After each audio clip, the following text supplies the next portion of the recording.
Mga trabahador mula Visayas at Mindanao ang nasilaw sa pangako ng ilang recruiter na legit daw na trabaho sa isang factory o construction site. Pero pagdating sa Pangasinan, ibang trabaho ang kanilang dinatnan at malayo raw sa napag-usapan. Ang pangarap nila, isang magandang bukas, bakit naman sila bumagsak sa likod ng rehas? November 28, 2023, isang raid ang isinagawa ng mga operatiba ng Criminal Investigation and Detection Group o CIDG Pangasinan sa isang pagawaan daw ng peking sigarilyo.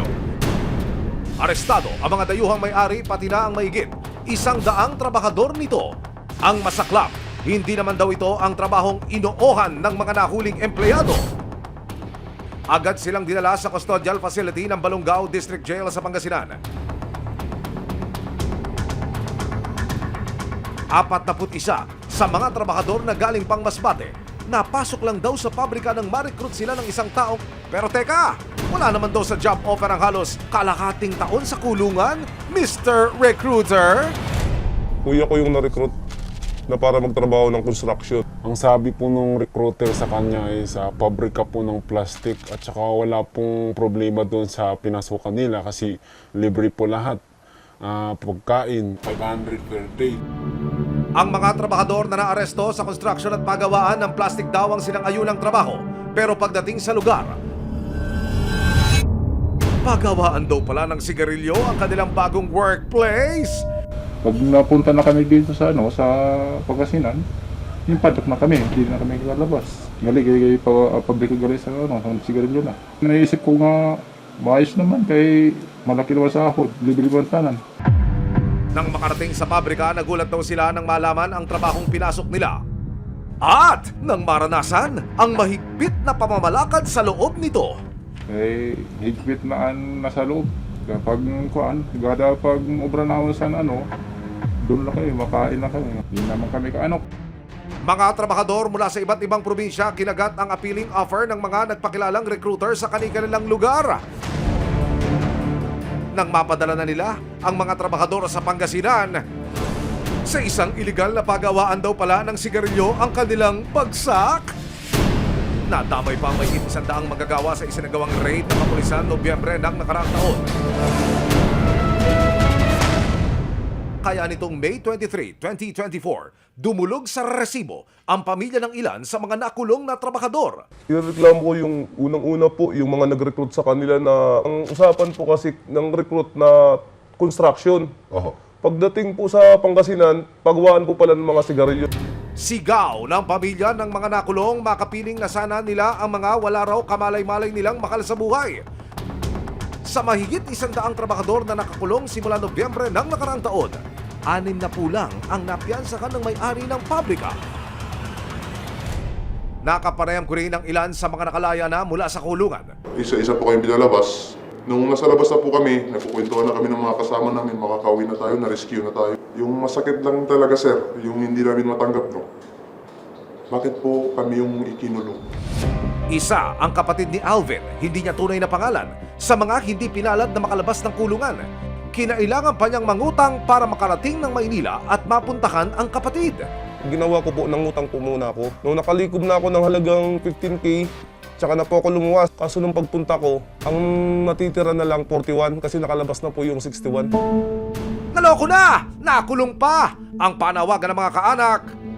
Ipakulong po yung mga nang-recruit at palabasin po yung mga kamag-anak po namin sa kulungan.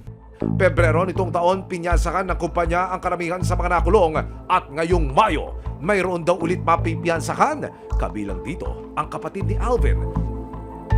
Binantayan ng resibo kung tutupad ba sa usapan ang employer. 4 na oras din na lumipas, dumating na rin ang kanilang pinakahihintay.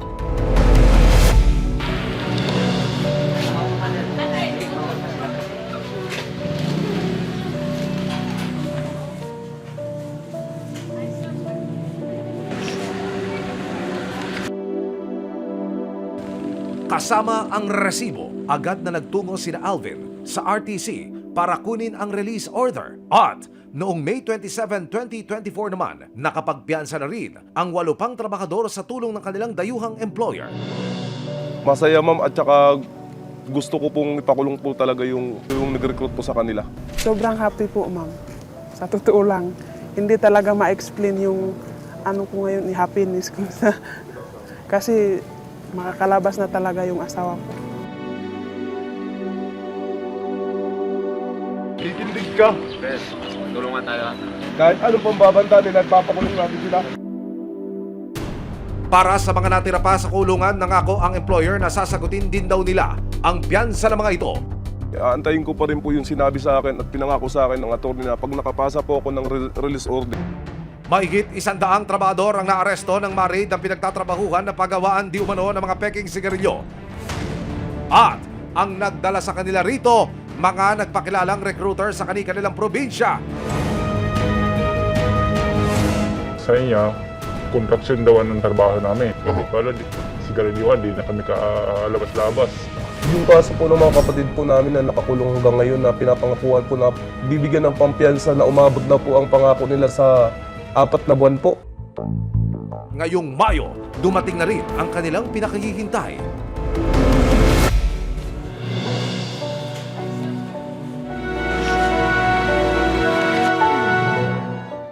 Pinuntahan ng resibo ang barangay kung saan daw nakatira ang lalaking nag-recruit kina Tristan, Kokoy at Billy. Hindi nila tunay na mga pangalan. Sinubukan ng resibo na makausap ang isa sa mga recruiter na itinuturo ng mga biktima pero tumanggi siyang humarap sa kamera. Ang kanyang abogado na lang daw ang magbibigay ng pakayag para sa kanya. Pero ang abogado ng mga dayuhang may-ari ng pabrika, siya rin palang abogado ng mga recruiter. Hindi humarap sa resibo ang abogado ng kumpanyang gumagawa di umano ng mga peking sigarilyo. Pero sinisiguro daw nilang makalalaya at tutulungan nila ang mga manggagawa. Nitong May 30, nakatanggap ng isang nakasisindak na anonymous message si Alvin. Nagalit po eh. Bakit daw ganun ang ginawa ko?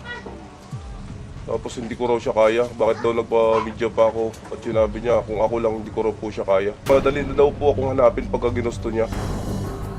Kaya naman, hindi na raw sila mag-aaksaya ng oras. Magsasampa na ang mga biktima at kanilang kaanak ng kasong serious illegal detention, large-scale estafa at illegal recruitment laban sa mga nagpakilalang recruiter. Susunod na rin daw sa pagsasampa ng pareho mga kaso ang iba pang mga biktima sa kani-kanilang lugar. Kung sakaling umusad ang kaso at maaresto ang mga nagpakilalang recruiter, nakakarap sila sa mahigit 10 taon sa kulungan kung mapatunayang may sala. Para kay Alvin, nakapiling man niya ulit ang kapatid, hindi nila kakaya ang kalimutan na lang ang kanilang...